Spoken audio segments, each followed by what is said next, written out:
Ladies and gentlemen, welcome to the Silver Thunder Studios. This is Four Laps Down presents Fourth and Long.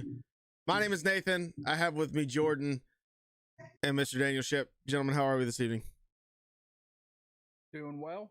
Feels like the first time I've been on the show since Christmas. I think it is the first time you've been on the show since Christmas.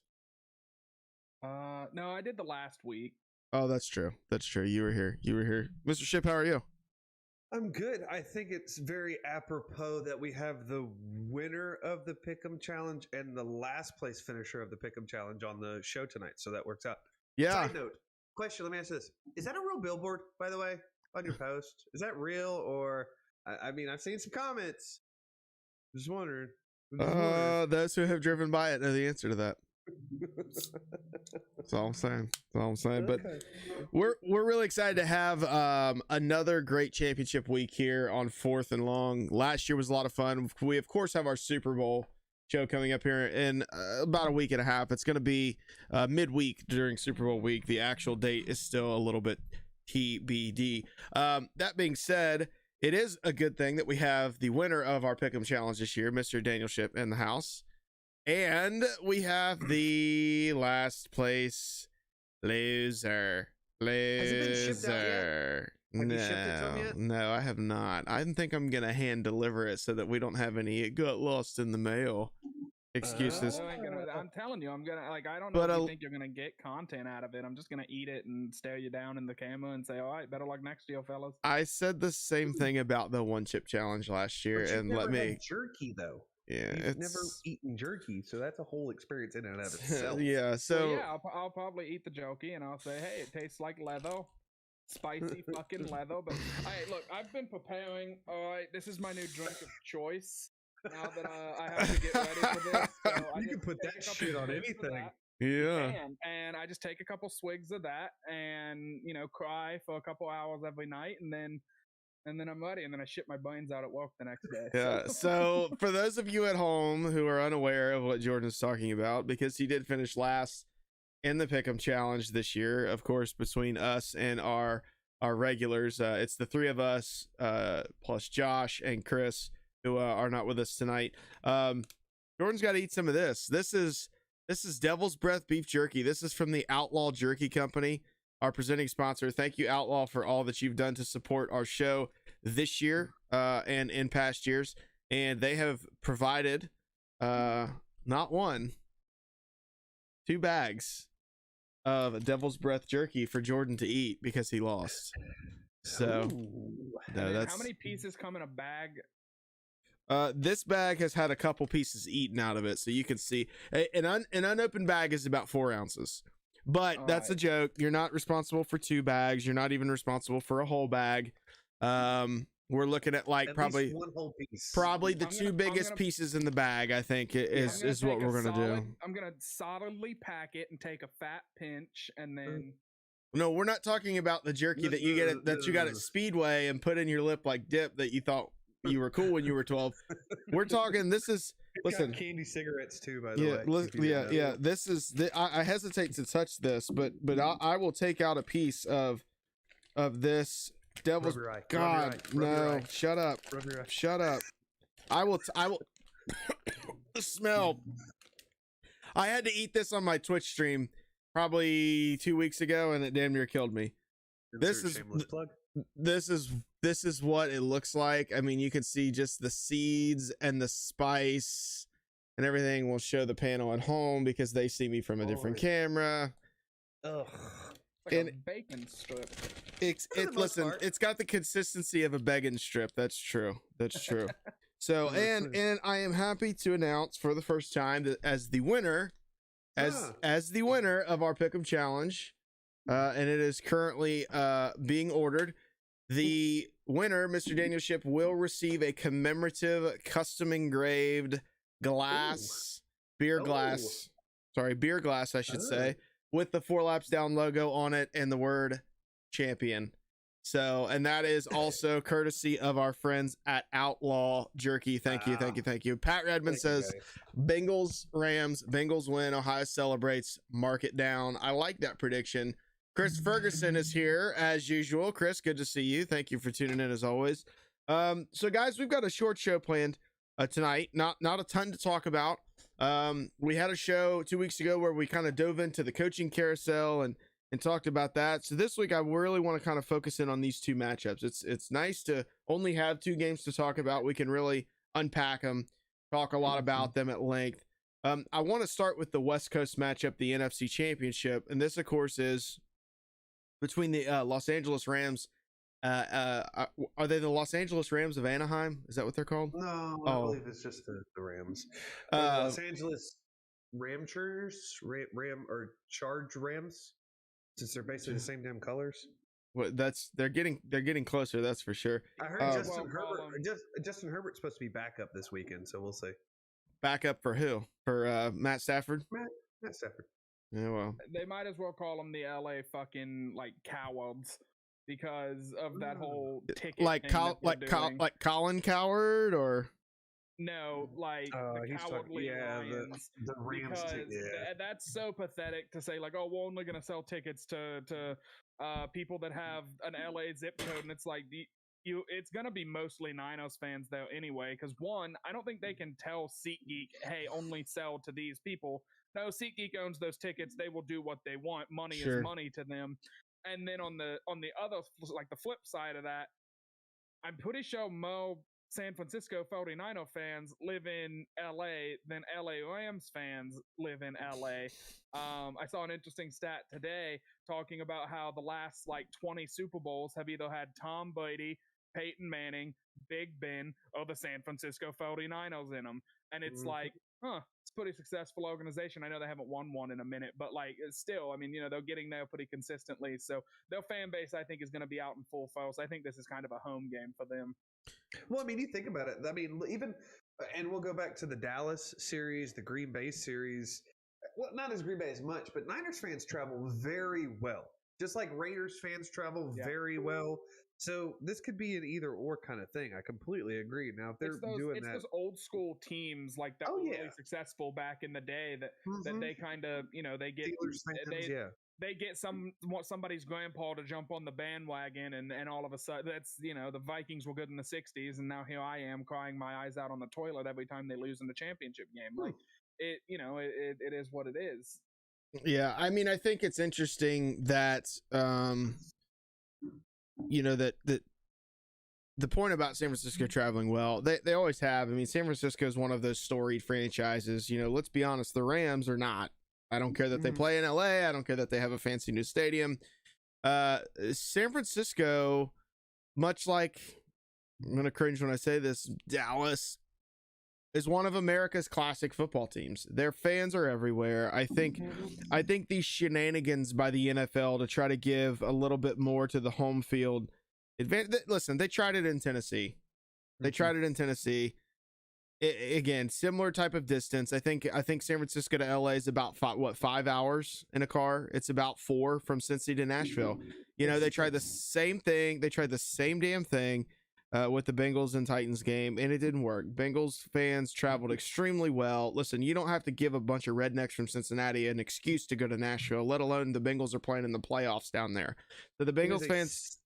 Go ahead. It's a 6-hour trip. It's a 6.5-hour trip, by the way, from San Francisco to SoFi Stadium. But the point stands. The point stands that Niner fans are going to travel in force. They're going to travel well, and the NFL and the Rams are not interested. They don't want a stadium full of red and gold, because if you take that home field advantage away, the Niners have a legitimate shot to win this game. Now, I don't know that I'm ready to stand here and put my stake in the ground and say the Niners will win this game, but they definitely have a shot. And I'll kind of go into my take on this game first and then let you guys kind of follow up. I think what's going to be interesting to me is how well does Matt Stafford play? I know there are a lot of mixed opinions amongst folks that come on this show about Matt Stafford and things of that nature. Some of you think he's overrated. Some of you think he is a potentially Hall of Fame quarterback if he's on a great team, not the Lions. Obviously, he was on the Lions, so he's probably not going to get in the Hall of Fame. But that being said, Stafford, I think, is the linchpin for this game. If he plays well, if he comes out and he's accurate, he's mobile enough. He's not going to be scrambling around, but if he's able to stand firm in the pocket, avoid the pass rush when necessary, and play well, I think LA wins this game probably by 10 plus points. The issue with that is that I don't trust Matt Stafford to do that. He hasn't been consistent all season. He hasn't consistently, been the guy that they're going to need him to be to win this game. San Francisco's clicking on all cylinders right now. Their hair is on fire. They want this more than any other team besides maybe Joe Burrow. To be honest with you, I mean, San Francisco is going to come to play. They're going to come to play. Kyle Shanahan's a hell of a coach. I think that Sean McVay's a good coach.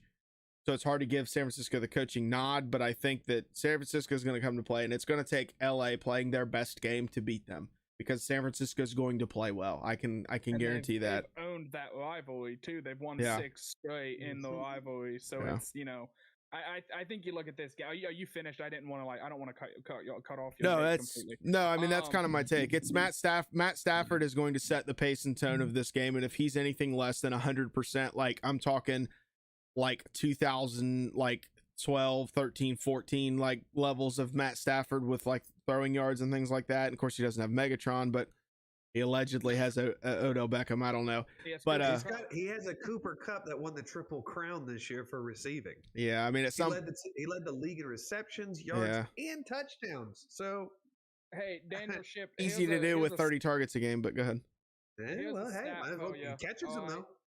Here's a stat for you. Can you tell me when the last time Matt Stafford has played 3 straight games and not thrown an interception in any of the games is? Let's see. 3 straight games and no interceptions. It would have been Titans, Niners. No, that's an interception. He hasn't done it all season. I'll tell you that. Nope, he hasn't. And you have to go back to I think it was 2010. I don't have it pulled up, but it's 2010, 2011. To find it to where he went 3 straight games without throwing a single interception. Here's another fun fact. Can anybody that's in the Discord right now, can anybody tell me when the last time Jimmy G went 3 straight games without throwing for at least 1 touchdown and 250 yards is? I'm guessing he did that very recently. He's never done it. He's never went 3 straight games without doing that. So Jimmy G both quarterbacks actually are the definition of due to kind of snap back to their median. Matt Stafford is due to snap back to reality. There goes gravity. Mom's spaghetti all over his pretty little blue jersey, and throw a couple balls to that 49ers secondary. Whereas Jimmy Garoppolo is getting ready to, beautiful, and this is the most uncensored show on the internet, he's getting ready to fuck that Rams defense like he did that Pound style when he got to San Francisco for the first time. That was different than where I thought you were going. I'm predicting it right now. Jimmy Garoppolo kind of looks like a vampire, in my opinion, like the True Blood kind, not the Twilight kind.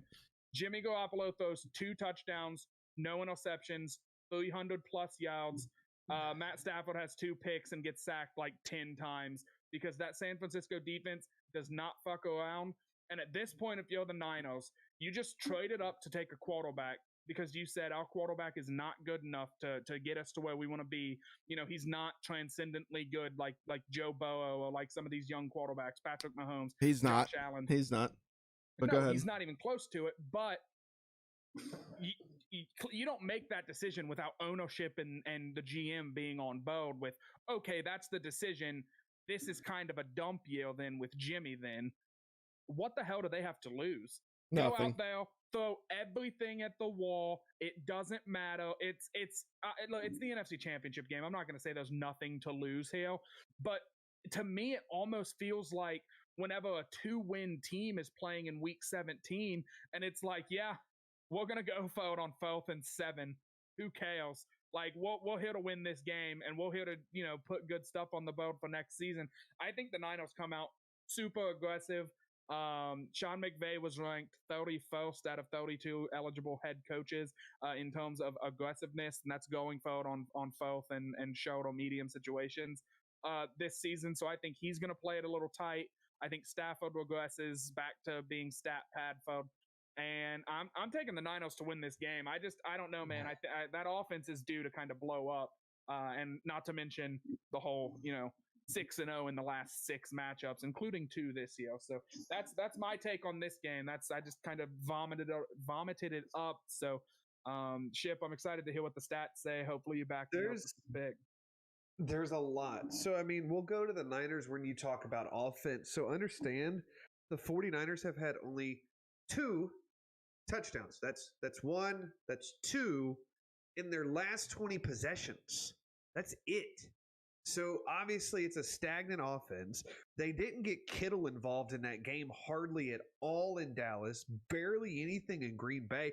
Literally it goes through number 19. If number 19 does not produce, your team is stagnant. Even Elijah Mitchell couldn't even get going against a Green Bay defense.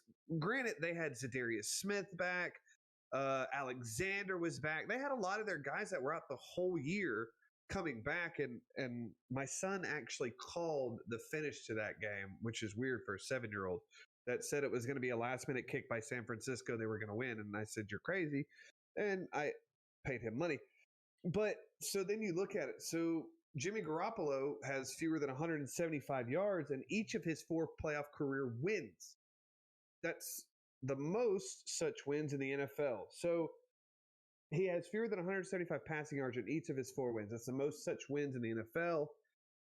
Like you said, the Rams are 0-2 against the 49ers this season. Remember, the last game of the season, San Francisco needed to win that game, which offset a lot of stuff, which put them in the playoffs. So that was in LA. Look, this is the 9th time since the division realignment that a team facing a division opponent in the playoffs after they beat them twice in the regular season. Now, the team that won in the regular season matchups, they are 5-3 in the playoff matchup. Matthew Stafford is the 17th quarterback over the last 40 seasons to start a conference championship in their first season with the team. 13 of the previous 16 lost in the conference championship. So that's something to look at. This is kind of where I look at it, though. Like, Jimmy has averaged only 146 passing yards in his playoff career. That's the few by any starting quarterback in the postseason. But then you flip it. Matthew Stafford is averaging almost 300 yards a game, which is the 5th most yards in a game in NFL history with a minimum of 5 games played. Again, like I said, with the way it is, if Warner's healthy, if Bosa's healthy, I'm okay with it. But on the flip side, I feel like Odell has gotten so much more comfortable. You saw Cam Akers come back last week against Tampa Bay after he's been out for a while. He looked like he had a rhythm going. And the last little bit, I mean, when you look at the Rams have won 7 of their last 8 games. You talked about it. That's tied with Kansas City. The 49ers, like I said, with that. The big thing, and I did notice this. So I did notice San Francisco in the Green Bay game blitzed a lot. They did do that against Green Bay. Against the blitz, Matthew Stafford have a 158 passer rating. So when they send everybody, he's got a 158. When they don't blitz and they run zone or man, he's got a 61 passer rating. So that'll be an interesting concept to see if they're going to probably play a lot more zone or if they go man. So I don't know. Last side note, which I do think it's funny. This is the first instance in NFL history that a conference championship and a Super Bowl are being played in the same stadium in the same postseason. First time ever. Really? But, What? Oh yeah. They're in SoFi for the conference. They'll be in the Super Bowl in 2 weeks in SoFi. I think, just like we saw last year, I think the NFC will be represented by this team that's hosting the Super Bowl this year. I like LA. Do you think that the Rams win this game, despite the fact that you're wrong? Wrong how? It's just joking. Oh, okay. My record speaks for itself. I mean, you can call me wrong, but Yeah, that's we have true. 2 games, I'm bound to get one of these right. I'm just saying. It's also possible you lay a bagel this week, but yeah, I mean, I think everything that you're talking about, I mean, it brings up a good point. I think to officially pick this game, I think the numbers this season support the Rams. I think the numbers historically support the Niners. I think the emotion's going to be on the side of the Niners. I don't think they expected to be here, and I think that can be dangerous for teams. And I'll talk more about that with the next game. Are you gonna go last for the next game? I am. I gotta go San Francisco. I don't know how you don't. To me in these games, the emotion and the drive plays more than the stats and the eye test. And I get it. The stats and the eye test both favor the Rams. I don't disagree. I think San Francisco's hair is on fire. They want it really bad. Jimmy G wants it to prove that he belongs. He's had a chip on his shoulder ever since he left New England. I got to go San Francisco here. I think the Niners win. Jordan. So I want you to look at the last 2 games for Jimmy G in the postseason versus Dallas. He's 16 for 25, 172, and an interception. Green Bay, 11 of 19, 131, interception. When you're going up against a team that did what they did last week, and what makes me nervous about picking LA is that against the Tampa team, they were up, 28-3, 21-3, something in that aspect. And Aaron Donald, who I still believe is probably still the top player, and you've got Von Miller vying to go back to the Super Bowl.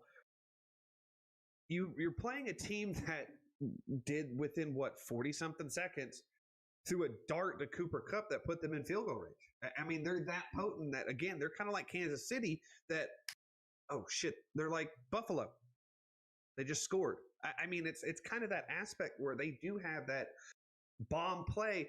Apart from Debo getting the ball, where he had against Green Bay 10 carries for 39 yards and 3 catches for 44 yards. Now, granted, that weather sucked in Green Bay. It was absolutely miserable. But then you go to Dallas, he had 72 yards carried. Elijah Mitchell had 96 yards. If you're going to run the ball, they're going to have a tough time. I'm sorry. Yeah, I think it's going to be a great game. I think both games are going to be close. This game might be closer, if I'm being honest. But the Jordan, who are you officially picking here? Oh, San Francisco, and I'm not even hesitant about it. Like, I saw the matchup. San Francisco won last week, and I said, yeah, they're going to the Super Bowl. They're losing in the Super Bowl to whichever team comes out of the AFC. they're going to the Super Bowl. Like there's just no doubt in my mind about it.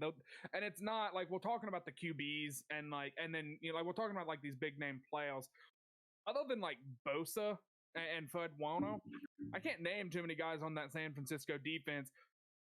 My God, they're playing out of their mind. This has like big 2000, was it 2012 when Joe Flacco owed what was his name? Ray Lewis in that defense to Terrell a Super Bowl. Suggs. Yeah, Terrell Suggs. Like he owed this defense that just like, hey, have we mentioned that we're probably the best unit in the NFL playing right now? And it was like, oh shit, you're right. That's pretty potent, isn't it? And then Joey, I thought Ship's stat about the like blitzing and Matthew Stafford's passer rating being high against that. San Francisco's a team, they don't have to blitz. They don't have to bring pressure to get home. They can pick and choose their spots. But on most downs, I think they're going to be able to drop 7 and still get pressure on Matthew Stafford, who is not a very mobile quarterback, and I think may make a questionable decision or two. So I have to go with San Francisco, man. I mean, it's I don't know. It's going to be good though. It's going to be a good game. So let's assume one of these two teams wins, because I think that's a safe assumption. Let's talk about who they're going to get. Let's talk about who they're going to get from the other game, because on one side of the AFC Championship, you have a team in Kansas City who expected to be here. They expected to be here. Their organization expected to be here. Their fans expected them to be here.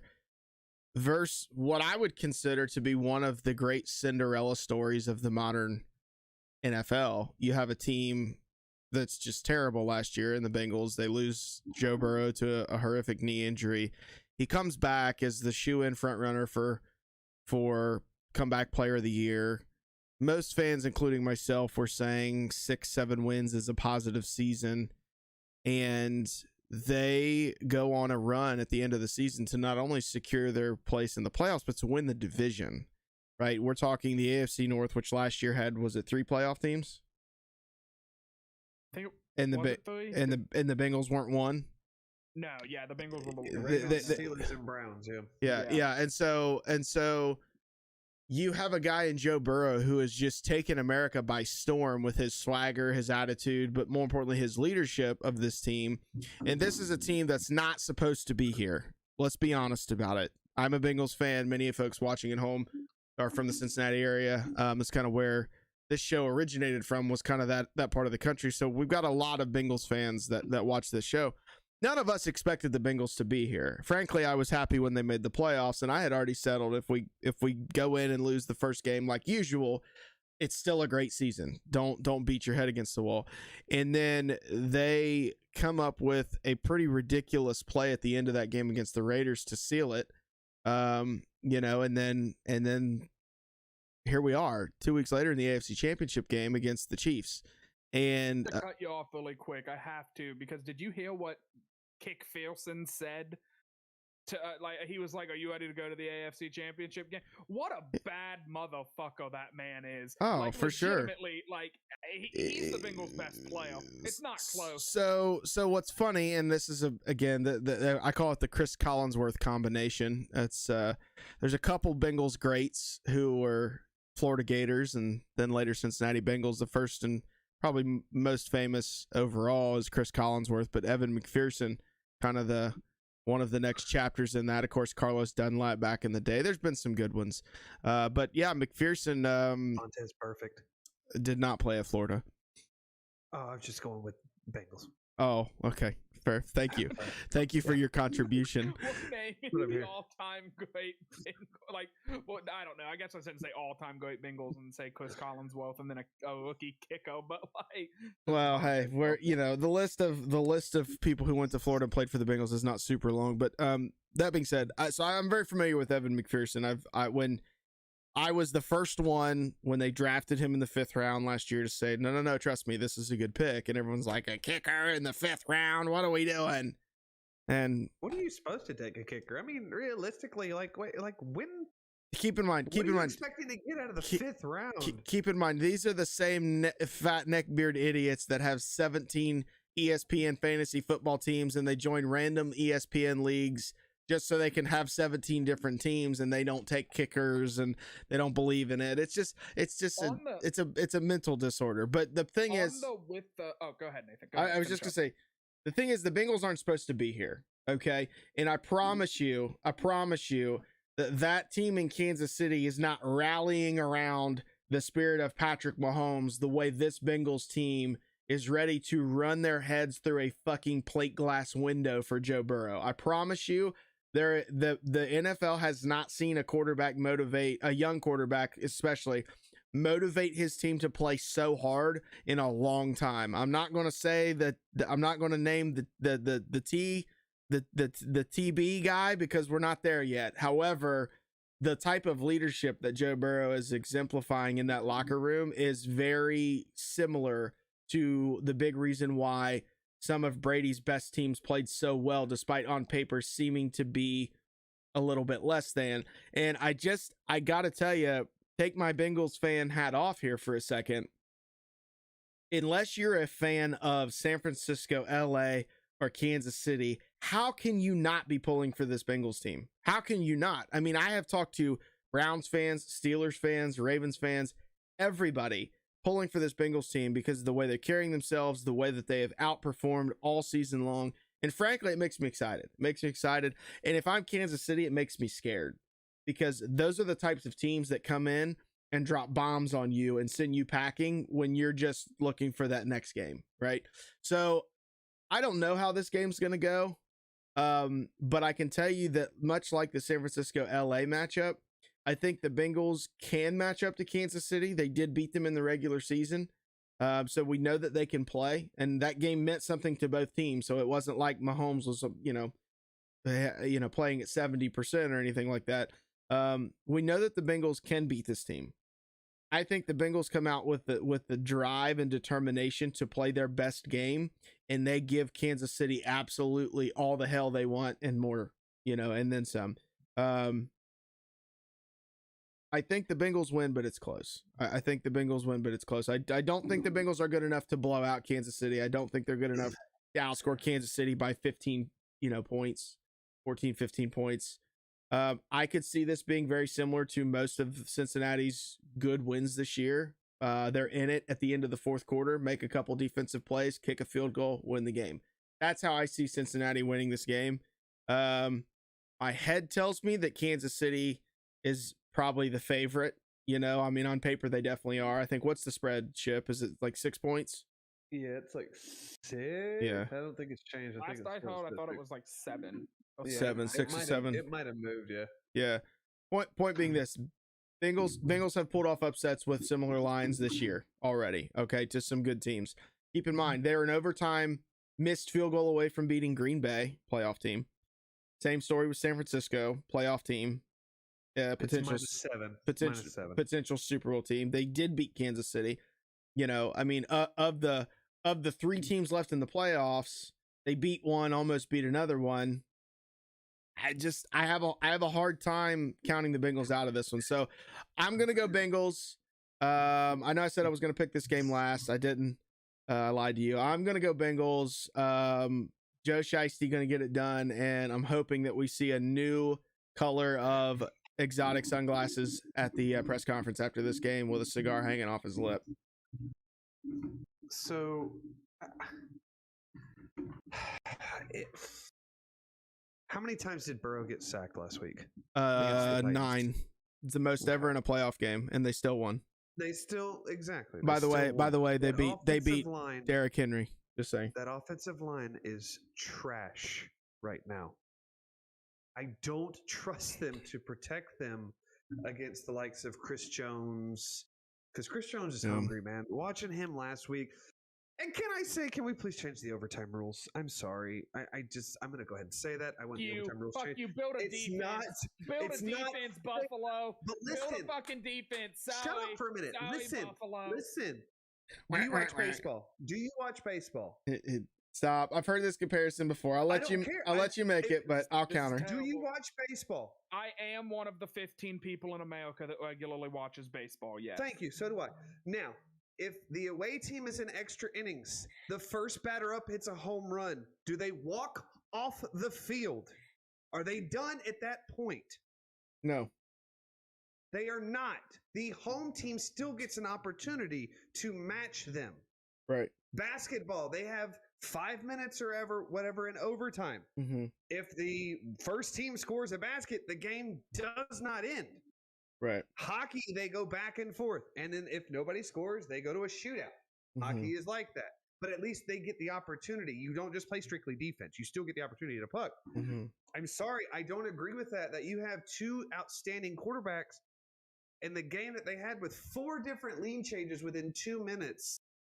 Your quarterback that I still played a hell of a game, and Gabriel Davis goes off. Sits on the bench because of a damn coin toss. I'm sorry. I don't go to college overtime rules. Both you get it at the 25. Both you play at the 25. So you can't go to college overtime. The NFL, look at the come on, Jordan, pull this stat out of your ass. The 2011 Chargers, I believe, had the number 3 offense, the number 5 defense. They did not make the playoffs because they fumbled so many times on special teams and they gave up so many special teams touchdowns. They only won like 8 games and they missed out on making the playoffs with 2 top 5 units. There was a third part of football. We just spent 5 minutes talking about a damn rookie kicker, and you posed the question, when do you draft a kicker? The special teams matters. College overtime cannot be that. I love it for college. It's cool. It's children. Okay, so don't even do that then, but at least give them the opportunity. You can't, I hate the comparisons to other sports, because if we're going to just start throwing other sports in now, I also veto that we say you cannot have a receiver advance the ball further than the furthest back defender, similar to how they do in soccer, even in hockey in a way. I'd also say any pass that is out from like 5 yards is called grounding instead of icing, like in hockey whenever an errant pass goes back. I hate that. I hate that so much. Buffalo scored a touchdown with 13 seconds left. You then give the ball back to Patrick Mahomes, 13 seconds, 3 timeouts. Mahomes gets a field goal. Okay, Buffalo, maybe don't play complete prevent sideline defense and bring 4 men in a pass rush when you know that ball has to come out as soon as it's snapped. Terrible defensive play calling by Leslie Frazier in Buffalo. Then you go to overtime. Okay, this is where, same thing with the Rams getting screwed out of the the Saints getting screwed out of the Super Bowl against the Rams a few years ago. Finish the game off without complaining. Don't complain about a missed call and then your quarterback throws an interception in overtime and you lose the game. Don't complain that you lost a coin toss. You shouldn't have let it get to overtime in the first place. You just shouldn't have. Yeah. If you let it go to overtime, then you didn't deserve to win the game. And now it is literally, instead of you have won the game, it is literally, well, you didn't do enough to win. This big fat silver dollar that the NFL uses is now going to determine the rest of your season. Sorry about it. Flip. And Yeah, the coins on the ground. So, and that's all. Still be the FX. I'm still going to say I want them to change the rules. You can't convince me otherwise. I'm still going to say it, and that's fine. I think from the approach that the two of you are taking, I think there's some logic on both sides. But here's the reality of this.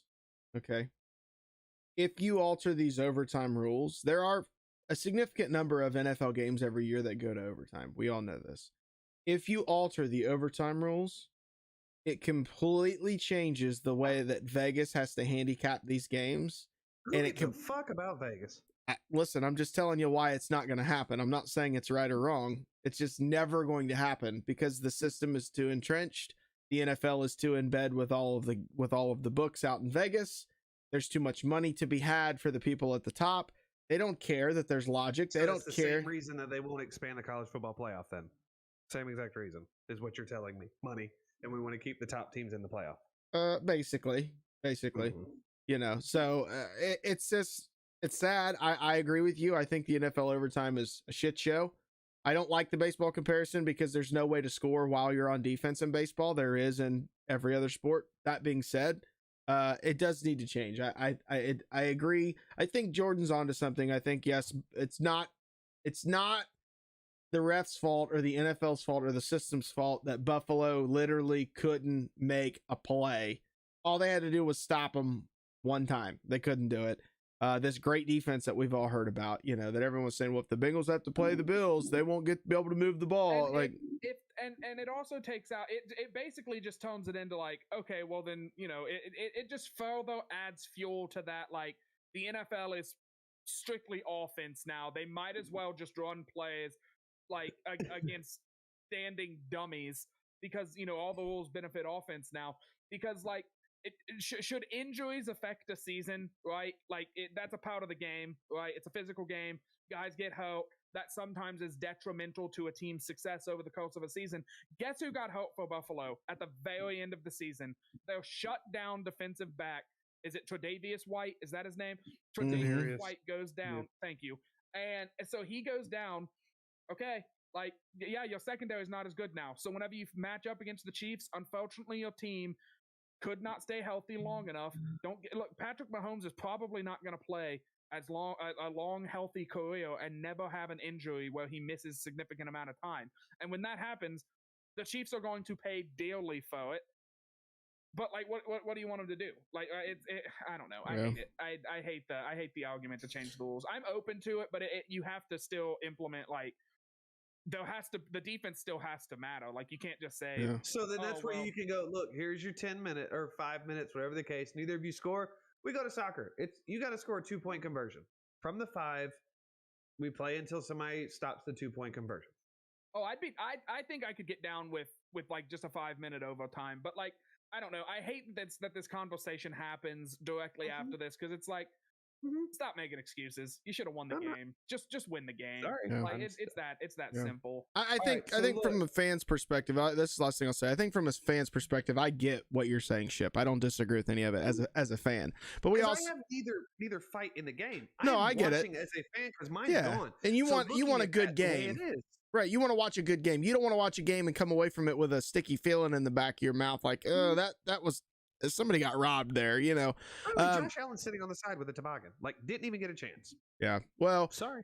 That's the thing, is those 22 starters on a team. Yeah, well, I mean, you know, like I said, we could have an entire show on that, but we've got Ship's got some great info for us here on the AFC Championship. So, Ship, go ahead. What do you got for us? So I want you to remember the last 2 playoff games. They have scored a total of 3 touchdowns in 2 playoff games. Who are we talking about here? The Bengals. Okay, gotcha. Evan McPherson has kicked 8 field goals. That has been the total of their scoring altogether. Okay, yeah, we can go back and we can say Burrow had 4 touchdowns and over 400 yards passing, which was an outstanding game against Kansas City a while back. But they haven't won a game by more than 1 score since they barely beat a Lamar Jackson-less Baltimore team in Week 16.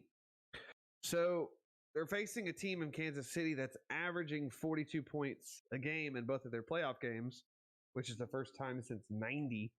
Can you name the team in 1990? It would be Dallas?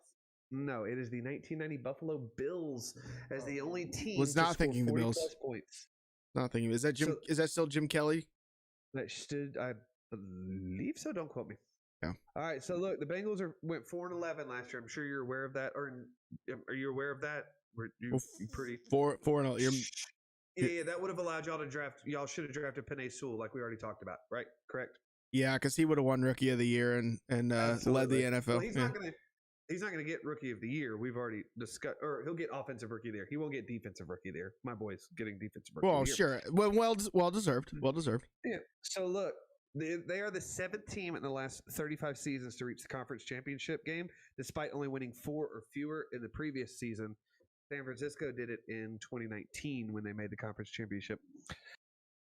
The Chiefs are averaging 33 points a game with Patrick Mahomes as a quarterback. That's the highest ever in history. Highest, with a minimum of 5 stars. When you look at the comparisons, though, as far as the stats in their playoff history, I mean, franchise history, Bengals have had 3 seasons with 12-plus wins. They're 7-14 in the postseason. They are 0-2 in Super Bowls. Chiefs, 4 seasons with 12-plus. They are 1-1 in Super Bowls. The Bengals are one of 2 teams that have played and never lost a conference championship in the Super Bowl era. Remember that. You guys are 2-0.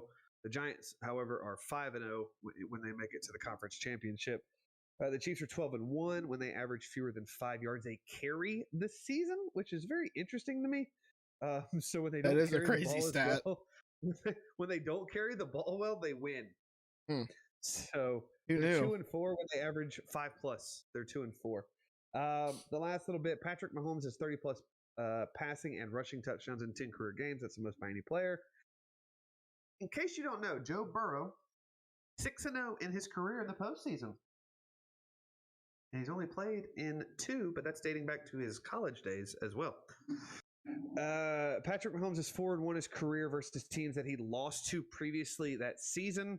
He's won 4 straight with 100+ passer rating in all 5 starts. And fun stat, Travis Kelce and Tyreek Hill have 2,000 combined receiving yards in games that they played together in the postseason. That's the most by a teammate duo that does not include the name Jerry Rice. Wow. So That's a stat. Correct. That's a stat. So I like Cincy. They're rough. They're aggressive. Them boys will go to bat. I agree with you, but there's not enough of me to trust that Joe Burrow. I mean, the kid's got balls. I just can't. I can't bet against him.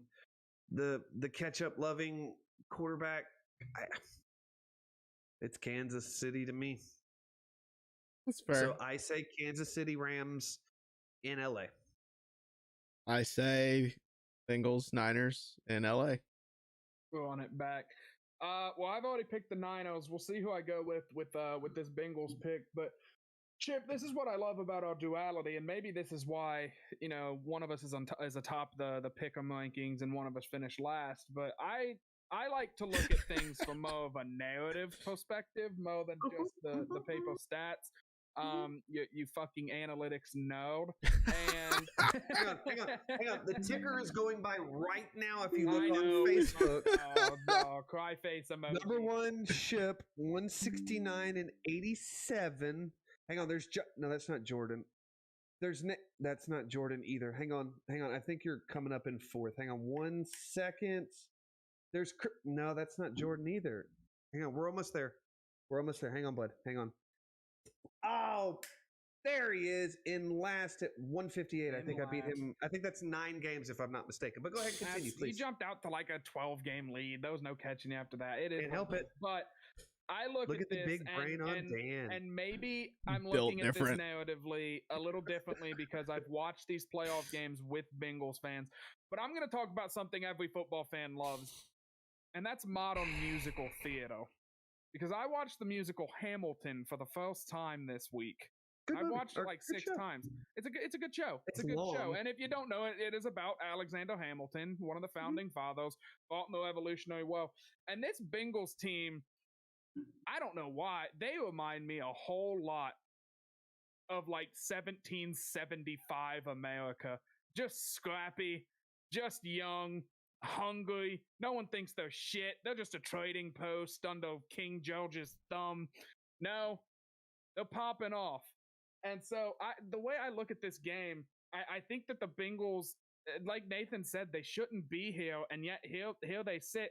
This is the one I'm going to pick Kansas City, because notice I said 75 America, not 1776 America when they, I knew you were a Tory loyalist, you bastard. I red know. coat. Red coat. I'm a Benedict. He's a turncoat, is what he is. Benedict Cumberbatch. Grow up. No, he Doctor Strange too. The reason I'm going with the Chiefs in this game, if the Bengals beat them once. Is that a Pac-Man Jones jersey? And I think the Gio Chiefs. Bernard. I think that's Gio Bernard. Yeah, I think the Chiefs are now aware of, hey, if Jamal Chase catches the ball, one guy try and tackle him, everyone else sprint as fast as you can backwards. He's probably already behind the rest of the defense. So I think the Chiefs are going to be a little bit more aware of the damage that Jamal Chase is capable of inflicting. Not to mention, I still don't think Riley Reef is playing, which is that's such a big loss for that line. If you say Riley Reed? Riley Queef. No, your guys' scouting tackle is going to be out. I think the Chiefs are going to be able to get to Joseph Burrow probably 7 or 8 times, similar to Tennessee. The difference is the Chiefs aren't scouting a running back. and trying to run their offense through a running back that probably shouldn't have been playing and rushed back to try and play in the playoffs. The Chiefs are playing healthy guys that are hanging, 42 points on guys pretty consistently in these playoffs. McKenzie looks good. Yes, he does. And I have to go with the Chiefs because it's what all the numbers point to. I wouldn't, but I'm not going to say it's going to be, Hang on. Time out. Did you not just say we're not like-minded because I go by analytics and you go by the narrative, and you literally just said no, I didn't say we weren't like-minded. I said I like to look at things from a narrative perspective, and you like to look at analytics. But I'm just saying, well, okay, then we agree on this. Welcome. Hold on. Welcome to Whose Line Is It Anyway? I'm your host, Nathan, where the points don't matter, and Jordan's an idiot who crosses himself up. I guess so. Well, no, I didn't. I never said that. Whatever.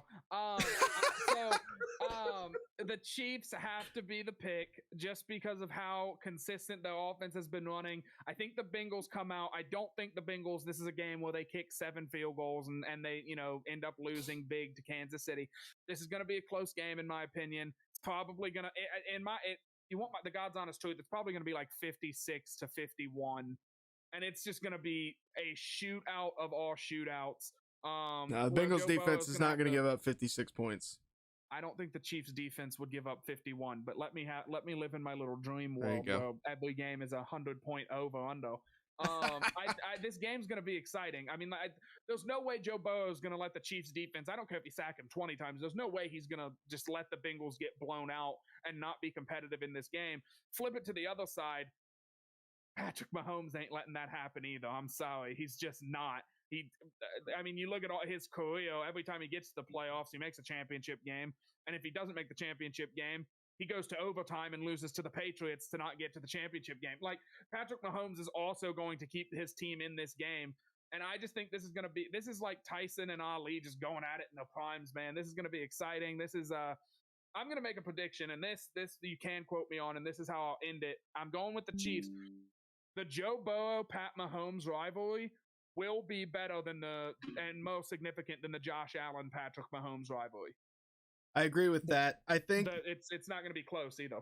I think the Bengals win this game. They're young, they're scrappy, they're hungry. They're not giving away their shot, Jordan. I'm just telling you. Thank you. Josh Allen will be the Big Ben in it's the Peyton and Tom Brady. It's the Eli Phillip thing. No, not that. It's going to be like Josh Allen is going to be the outsider who's like, hey, I'm here too, and I'm a really good quarterback, but everyone knows. Justin Herbert. Joe Burrow and Pat Mahomes. Justin Showboat ain't shit. Justin Herbert. Just saying. You mean Pizza Face? Pizza Face. Listen, he's got great hair. Well, guys, it's been a lot of fun. This has been a great season for us here. Don't forget our Super Bowl show coming up in a week and a half-ish. What do you got for us, Ship? Before you wrap up, I wanted to plug something that's coming up on Tuesday. I was going to lead into that, but please do. Absolutely. No. Go ahead. Continue what you're saying. You've already got it planned. Go ahead. So, as we find ourselves winding down here on the NFL season, we've had tremendous joy bringing the show to you guys every single week. Thank you again to my fellow cast members, 2 of whom are too lazy to be here tonight. That's a different story. No, I'm kidding. He could have used his phone. I'm mainly throwing daggers at Josh, who's I think playing Apex right now. That being said, thanks to my fellow cast members. We definitely couldn't make this happen without you guys, everybody at home. And as football season winds down, obviously we've got to have something to do. So many of you saw last year where we kind of went back to our first love, which of course is NASCAR. 4 laps down, being the page name for a little bit of a reason. And last year was a lot of fun. We managed to bring 8 live shows to you, featuring guests from behind the scenes of NASCAR, team members, media members, the guys who make the sport work. Not necessarily the drivers. We did have a couple drivers on the show, and that was pretty cool. But a great opportunity to learn more about the inside of the sport. And that has been renewed for season 2. It's going to be coming back this coming Tuesday, and Ship's going to tell us a little bit more about that. So I'm super excited. I've had the opportunity to talk to a lot of people that have given us the opportunity. I mean, when we go back to it and you talk about the people that we've had that started it all, with Chris Womack was our first guest. We got shouted out on the Racing Table podcast, which was really cool for me and you to listen to. All the way up to Doug Rice, who is the voice of NASCAR. I still call it, between him and Eli Gold. You can't mistake it. To the drivers, like you said, with Ryan Ellis and Bailey Curry, the crew chiefs like Case Callenbach that we're very close with and good friends with. It's Leighton Sybil, who is now over at GMS Racing. So as we progress into season 2, I try to make that aspect of trying to find new things and new people to talk to. And I was so fortunate enough that this person actually, we talked back and forth, and it was really great. And I made a post on it a while back, but Spencer Davis, who at some point was racing for Kyle Busch Motorsports in the Truck Series, recently had started his own team, Spencer Davis Racing, the number 11 Toyota in the Camping World Truck Series. So he's an owner and driver. And so this Tuesday at 7:30, I will have the opportunity to talk to him. Nate will be traveling, I believe, so he'll be kind of out of it. But we are super excited to start season 2. We've both been racking our brains what we're going to do. Our plan is to do one a month to really emphasize to the people who these guys are, instead of trying to rush multiple shows, really stretching it out and really being able to promote these people, man or woman, it doesn't matter, driver, owner, crew chief, tire carrier, graphics designer, rap, media, whatever. We're really, really fortunate to have the opportunity to have this platform. So I'm super excited. It'll be, like I said, this Tuesday, and we'll look forward to the upcoming season. I mean, we're 2 weeks away from the Clash at LA Coliseum for the Busch Clash, and then 2 weeks after that, we're in Daytona. Let's go. So we've got the Busch Clash at the LA Coliseum, which if you've not heard of this is the Los Angeles Memorial Coliseum where they play football. USC plays their home games. They have built inside of that stadium an asphalt quarter-mile short track. Never has something like this been done before at the main stage of racing in America. And so we're very excited to see that. It's just new and refreshing. It's not a points paying race, so it's just going to be guys going out there giving it all they got to try to win some money. And brand new car this year. That's going to be a heavy topic, I think, on some of these episodes coming up on 4 Laps Down season 2. So when's that race again? February 6th. February 6th is the Clash. February 5th is they have heat and qualifying. The 5th, which is the Saturday, and then the Clash will be at 6:00 Eastern time. Is that the same day as the Super Bowl? It is not. No, it is the week before the Super Bowl. Yeah. So the Clash is the week before the Super Bowl. The Daytona 500 is the week after the Super Bowl. Yeah. I got you. Yep. All right, so that'll be. I'm gonna have to because of the fact because of them adding an extra week into the NFL playoff season. The Super Bowl would have been the week of the 6th, but because they did it, they had that extra week. So that was the plan for Media Week. They'll put that there, split that, and do that, and they'll have Speed Weeks the week after the Super Bowl down in Daytona for the qualifying and the Gatorade duels. And practice, because they're bringing back practice and qualifying this year, so that'll be interesting as well. Yeah, so a lot to unpack and a lot to talk about on 4 Laps Down. So be sure to tune into the first episode of season 2 with your host, Mr. Daniel Ship, the broadcasting degree extraordinaire host with the most. Still hanging up. It's right there. Still hanging up. Yeah. You ever found a way to get any use out of it, or does it just look pretty? It's in a very nice frame. I was going to move it to my work office, but I was like, it really take away from the feng shui of all my other pictures in here. So yeah, there you go. It sits behind a door with a glass frame so I can still see it. There you go. Well, guys, again, thank you for tuning in tonight. Jordan, Chip, thanks for being here. We are going to be, like I said, we're going to be back in a week and a half or so. And we'll be bringing you the Super Bowl show. Tune in to see Jordan eat the hot jerky, and we'll recap the season. Chris and Josh will be back with us. We're gonna have a lot of fun. And guys, have a great night. If you're watching from home, thanks for being here. Once again, from the Silver Thunder Studios, I am Nathan. This is 4th and Long on 4 Laps Down. We'll see you guys in 2 weeks.